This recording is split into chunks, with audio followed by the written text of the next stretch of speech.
Hello, Daydream. We're gonna take a look at your rhythm and repetition posting, as well as the Notan that you put together. So going through, this is the repetition and rhythm. I looked for another posting because I only saw two of each on this one. We were looking for five, so I'm just going to presume that you're going to want to add to these, and that's fine. Doing that because these are these are working really quite well in terms of the patterns that you're going for. The progressive rhythm here. They're central in terms of the organization of them. In other words, you've got this radial energy that's coming from them because they are beginning in the middle and radiating out toward the outside. And radial energy is definitely useful for things like logo graphics or sort of like advertisement posters and stuff like that. If you want to make a composition, or you're looking to create a composition that has a lot of movement to it, however, the radial composition isn't where you want to go. Because it's basically one note. It's like an explosion or it's a bullseye. So just knowing that in terms of your intent when you're using the radial composition, to be sure that you're doing that. Also, the radial composition can be used in the alternating rhythm as well, where you're kind of going side to side or dividing the composition in half. On your alternating, though, here on alternating rhythm, you do have you have one and two, but you've also incorporated a progressive rhythm into it. So, doubling up on some of these are fine. You're always going to see multiple options when it comes to the rhythms that you can identify. It's really more a matter of what you're looking to emphasize when it comes to rhythm. And that will come to what you have to communicate. Something like this, where you're using the shadows very effectively. You've got the diagonal happening. I'm glad you stayed out of the corners here. You probably could have pacified the angle even just a little bit more, but that's fine. You didn't divide it directly in the middle, which was a good idea, because otherwise you would be setting up this sort of even divide, which creates a lot of tension. If you use that golden ratio or the phi grid or even the rule of thirds grid, you will be able to create more movement and less centralized tension in the images, particularly when we do the alternating rhythm, which kind of pulls you back and forth like this.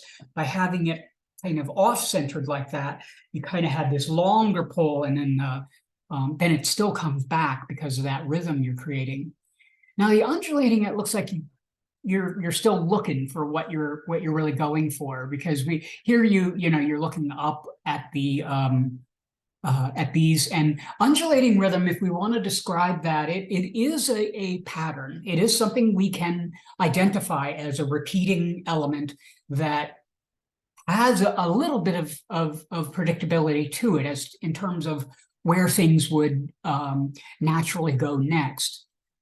Things like lines in the sand dune. I mean, we can tell that those are repeating in a particular way. They're not completely random.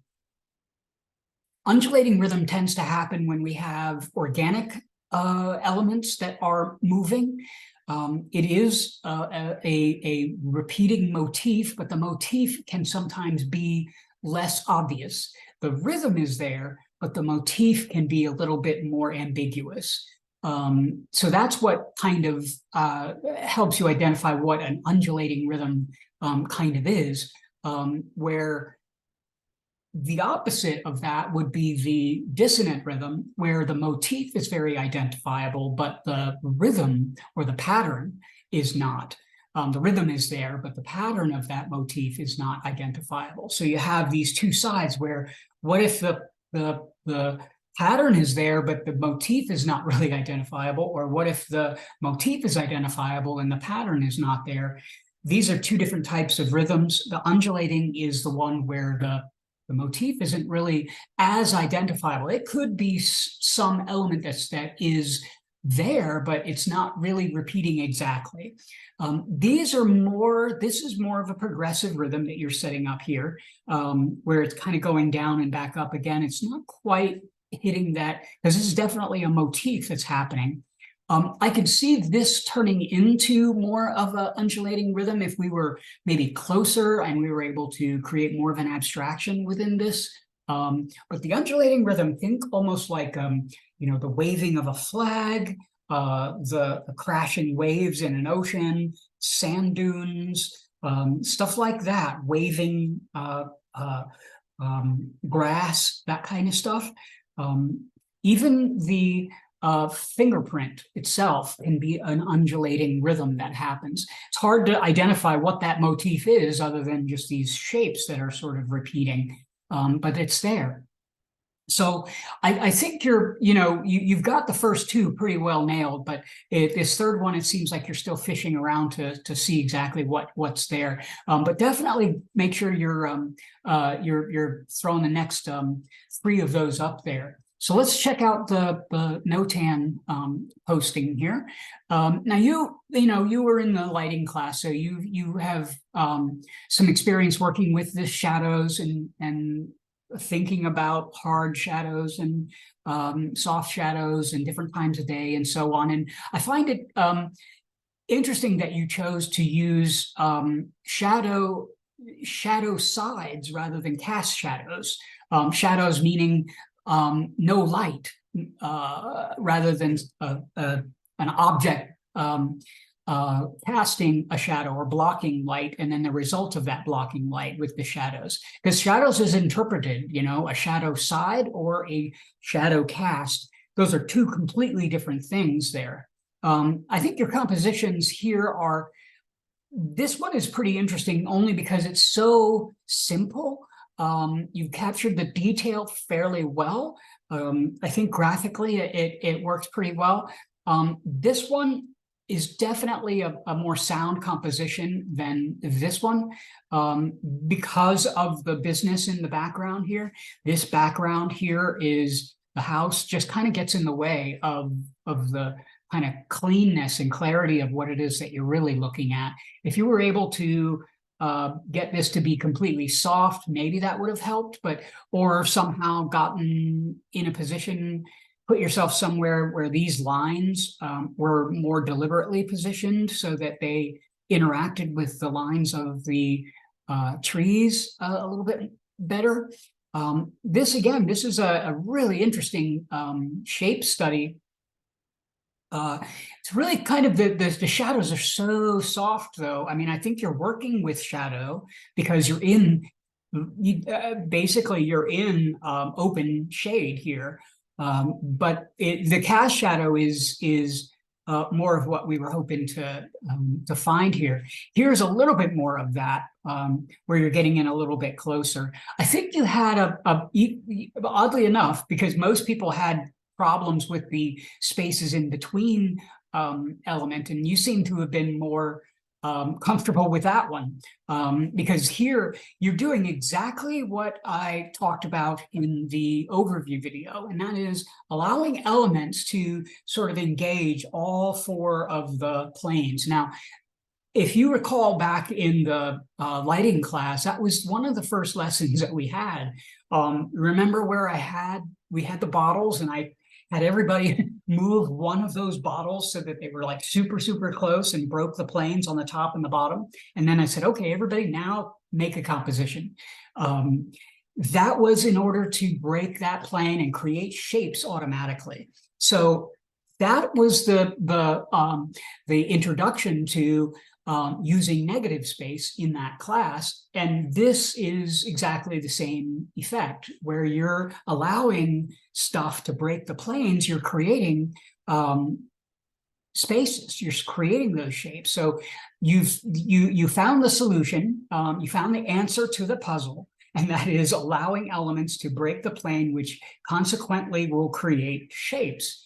You can see this, if this is less of a shape, these two parts create less of a shape. It's called an open shape when it does this, but if it were to be cut off, in other words, closed, like this is, or this is a closed shape compared to this, then you'd have spaces. See, so this space and this space are two different spaces, but it's difficult to identify this and this as two different spaces. This almost reads as one space, just with indentations and stuff like that.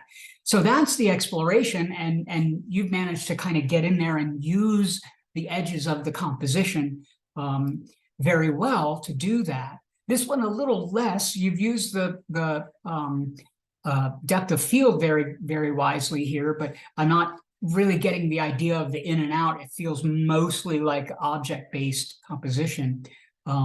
This one's a bit better. You could have done the same thing though with these signs, where these signs were trimmed on the sides, and you would have been creating these lovely spots, these moments right in here and right down in here, and even the interaction between these two elements would have been activated. It's a great way to really sort of distort and create a lot of energy by using shape within the composition. So anyway, you found this solution. That's the most immediate solution. And then the idea is to go into different directions from there. Breaking things into shapes isn't the only solution to a sound composition. It's one of the things that we want to do in order to make those things happen. But it certainly is an effective way to do it. So it seems like you got a handle on that one, except we weren't really looking at the cast shadows. You were looking more at the shaded areas rather than shadow areas, kind of thing. So be sure to post those extras from the rhythm and repetition, and I'd be happy to kind of talk to you more about the shadow project and stuff like that. So we'll see you in the studio and also in the video class. All right, bye now.